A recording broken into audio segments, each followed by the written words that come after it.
You're watching How to Fix Files app missing or not showing on iPhone. First, ensure the app hasn't been accidentally hidden or placed in a folder. Swipe down on your home screen to open Spotlight Search, type Files, and see if it appears.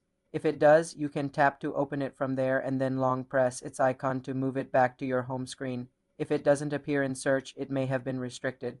Go to Settings, tap Screen Time, then select Content and Privacy Restrictions. Tap Allowed Apps. Ensure the toggle next to Files is switched on green.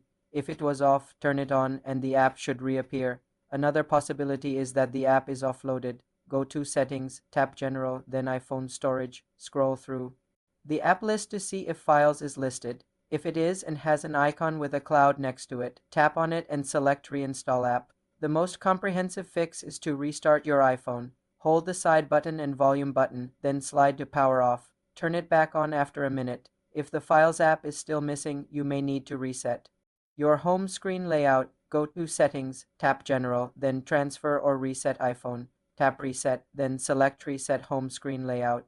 This will not delete data but will restore default app positions, which should bring the Files app icon back. For more simple computer tutorials, subscribe to the channel.